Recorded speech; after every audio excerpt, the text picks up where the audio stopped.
I have with me Congressman John Delaney, who represents Maryland's 6th Congressional District and the United States House of Representatives. Congressman, welcome. It's nice to be with you, Ryan. Absolutely. Congressman, last week you spoke at the Beth Shalom congregation in Potomac, Maryland, where you provided the audience a synopsis of the proposed White House Iranian deal. So I'd like to begin our conversation today by asking you to reiterate that same synopsis as an intro into our conversation. Sure. So, as I said last week, this is obviously an incredibly important decision, and I've committed to my constituents to do all the things they would expect me to do in terms of making the decision and doing the analysis, which I've broken into three parts. The first part was obviously just reading the agreement and making sure I understood what was in it, and there's a scientific aspect to the agreement, so that requires more work than normal. Secondly, I've spoken to a lot of experts on the deal, both from the administration and people who have a lot of expertise in these matters in the region, who are both proponents of the deal and opponents of the deal. And then in really the last month in particular, and it's continuing, I'm speaking to my constituents and getting a sense as to their perspective on the deal and how they feel about it. And so doing all that work to ultimately come to my view as to what the right thing to do here is. And at this point, I kind of have the following view as to the agreement. There's no question that the agreement has certain very positive aspects to it. And the best way to summarize those is to say that for the next 10 to 15 years, I think it is clearly a better situation vis-a-vis Iran's nuclear ambitions than what we have today. The commitments they've made to reduce their uranium capacity and their ability to enrich uranium are very, very material, and the inspection regime that is being put in place, while insufficient in some ways, is still, by any measure, much better than what we have now, and the ability to kind of, quote, snap back sanctions if there are violations. Again, there's certain problems with certain aspects of that, but again, it's a fairly novel and I think effective provision. So I think if you were just judging this deal as a nuclear deal for the next 10 to 15 years, I think it's pretty clear you would conclude that the United States and the region are better off with this agreement as it relates to thwarting Iran's nuclear ambitions, which they've proven to have, despite the fact that they've represented that they don't want nuclear weapons repeatedly. They've proven to be dishonest about that representation, and they've, based on kind of documented intelligence, if you will, we know that they've been pursuing obtaining a weapon and getting themselves to a threshold state again, right, despite the fact that they say publicly they don't want that. Which gets into the larger issue of Iran, which is a nation, to say bluntly, we really can't trust. Not only as it relates to their kind of violations, if you will, of their intent around nuclear weapons, but this is also a country whose rhetoric against the United States is horrific, and against our other allies in the region, including Israel, is horrific. Regular chants of death to America, regular chants to eliminate the nation of Israel, public statements confirming that from their leadership so that it's more than just an isolated number of citizens in the country. You combine that with the fact that this is a country that is engaging in funding either terror in the region or funding actions that may not be considered terrorism but are clearly against the interests of the United States and our allies. So what we have here is a nation or a country who we really can't trust, who has had a pattern of actions in the region that either amount to terrorism or something, or funding something that is against the interests of the United States. And what we have in front of us is an agreement that, as it relates to their nuclear ambitions, is a good agreement for 10 to 15 years. So the question is, what other aspects of the agreement are really relevant? Right. One area that I clearly have concerns about is the fact that this is only a 10 or 15-year agreement. One of the things that would have been much better, to my mind, is if this would have been a 25-year agreement. Mm-hmm. And that's not just because 25 years is obviously longer than 15 years, but it's more thinking about kind of a generational change in the nation of Iran. Right now we have a leadership in Iran that, based on their words and actions, is one that can't be trusted, and one that I believe, and I think many other people believe, will not change. So any relationship we have with this regime is going to be based on massive distrust and needing to constantly be concerned, worried, looking over our shoulder about what they're doing. Right. If this deal would have been a 25-year deal, I think one of the benefits would have been that when the deal expires and the country is allowed to legitimately bring up its nuclear capacity, not to the point of having a weapon, because they've pledged forever never to have a weapon, but they've said that in the past as well, so we really can't trust that. But what will happen at the sunset of this agreement is Iran will be able to legitimately move to a point where they're at effectively a threshold state from a capacity standpoint. I would much rather that point in time occur when there's different leadership in the country. And based on the term of this agreement, that point in time will occur when many of the current leaders, in my opinion, will still be in power or position of influence. Right. And I think if we would have had a 25-year deal, we would have been dealing with a different cast of characters.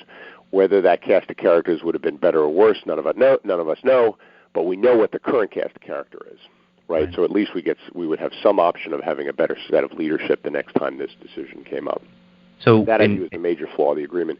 The other flaw of the agreement really relates to this lifting of the ban on intercontinental ballistic missiles. Right now, there's limitations on Iran's ability to obtain these things. As part of this agreement, we agreed after 8 years that those limitations would be lifted. I view that as a material flaw in the agreement because we all know the only purpose of an intercontinental ballistic missile is to shoot a missile across a very long distance. By that, I mean they could be used to shoot a weapon from Iran to the United States. And for the life of me, I don't understand why that provision was incorporated into this agreement. We were told by the administration repeatedly that this was a nuclear-only deal, and people like myself would go to the administration and say things like, we'd like as a condition of this deal to get the 4 terrorists that Iran's holding, 4 Americans that are being held, not terrorists, the 4 Americans that are being held hostage, we'd like to get them released.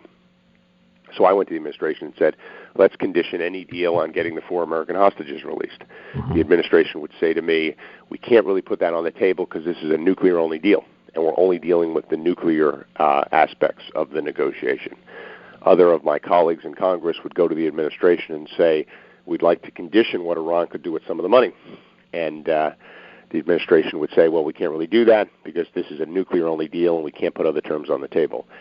And so when this deal was announced, and I saw that the ICBM ban was lifted, and that there wasn't any agreement to release the hostages, or there wasn't any agreement to do other things that some of my colleagues wanted, I said to myself, this looks like a nuclear-only deal for us, but something broader for Iran. So when I put all the facts that I just laid out on the table, I conclude that we should have been able to get a better deal. When I look at what we're getting, right, and what they're getting, I think we should have been able to get a deal. As I say, if I was in the White House and not a member of Congress, and I was somewhere on this negotiating team, and the team came back to me for sign-off before this deal was announced publicly, I would have said, no way, you got to go back and get a better deal. We have more leverage. Iran is going to get at least $58 billion of their cash, which is frozen, released when this deal is signed. And then they're going to be able to integrate into the global economy, which will allow foreign investment to flow to Iran. Iran's economy has been reduced by 20% because of the sanctions. It's likely over the next several years, as sanctions are lifted, Iran's economy will begin growing and, in fact, will recapture that 20% that it's lost. That 20%, by the way, is $100 billion a year. So the financial benefits to Iran from this deal are absolutely substantial. And to my mind, if you look at the debilitating effect these sanctions have had, the state of the Iranian economy, how the Iranian people are suffering, which they are, because of their leadership. I think a lot of us feel sorry for the average Iranian who wants a more moderate government and is stuck in a nation with this radical leadership that's really causing them to be isolated and thereby affecting the people. I think if you look at the leverage we have, we should have gotten a better deal. And I've been very critical of the administration on that point. So the question before me is, not would I have rejected this deal if I was a worked in the White House and the deal came to me before it was released, because I absolutely would have rejected that deal. The question before me is, in the context of this deal being announced and the dynamic that's played out around the world with our partners approving the deal, et cetera, by rejecting this deal, can we in fact get a better deal? I tend to think there's a decent chance we could get a better deal, unlike the administration who thinks there's no chance. I put that at 30, 40, or 50% probability. But I have to be comfortable that by rejecting the deal, the chances of getting a better deal are not only decent, but it'll be a materially better deal, right, as opposed to just them throwing us a bone.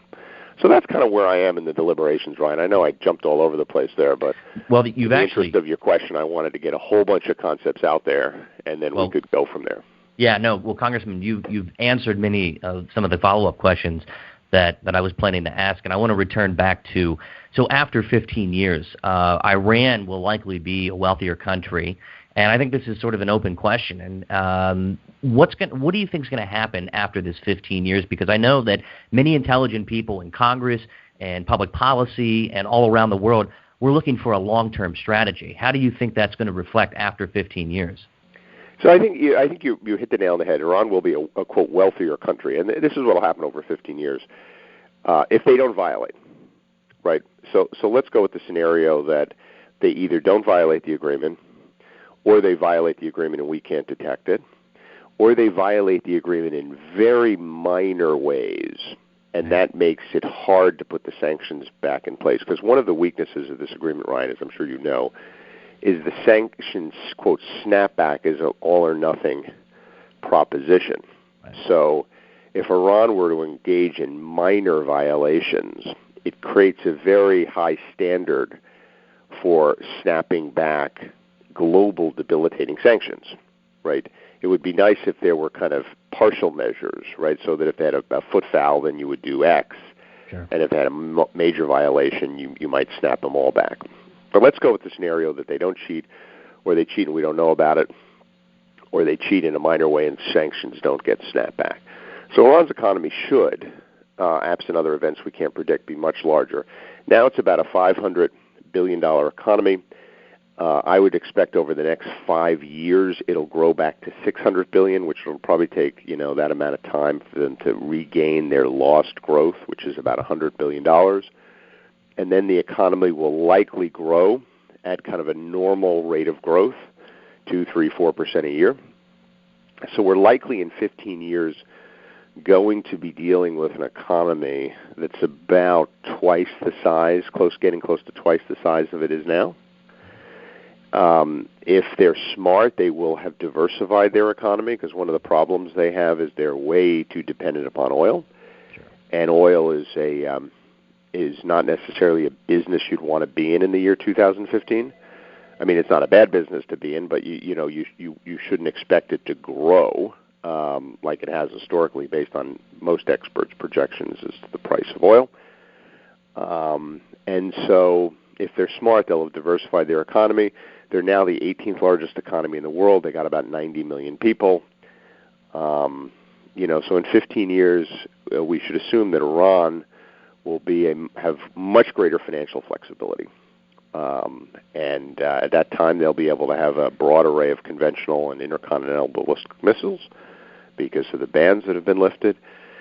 And at that time, they will be able to resume their nuclear program, not to the point where they could immediately go to a weapon, because that's prohibited under the agreement. Sure. But they'll be able to have all the kind of the plumbing that's needed and necessary should they want to go to a weapon, so that they would be able to do that. Right. So the question for the world is, and you could, in truth, you could argue both sides. Will a country that's more integrated into the world economically likely to moderate? And there's a lot of reasons to think that could happen. I, for one, am a believer in capitalism. As do I. And when capitalism spreads, you end up with more moderate governments. Or will they stay as a regime that is committed to destabilizing the region and continue to have the rhetoric against the United States and our allies, including Israel? And will they now be in a better position to do that? That's why I come back to this 25-year question, because I think if we were going through the same question you just asked and the answer was 25 years, I'd be able to also say, well, the good news, within 25 years, all the bad actors currently running the place will be gone. Right. But in 15 years, I can't say that. Yeah, I agree. Just two more questions. Sure. You have many of your constituents are interested in this deal, and I'm sure that you've heard from many constituents, not only from the 6th Congressional District, but from all over. And one of the sentiments that have been expressed is that how can we enter into a deal or a treaty with a country who supports terrorist organizations and who calls for destruction of Israel? Yep. Right, and that's a big concern. I mean, I spoke with a constituent last night who I've happened to know for a long time, who I won't name names, but it was an interesting perspective, because he said, I've never been active.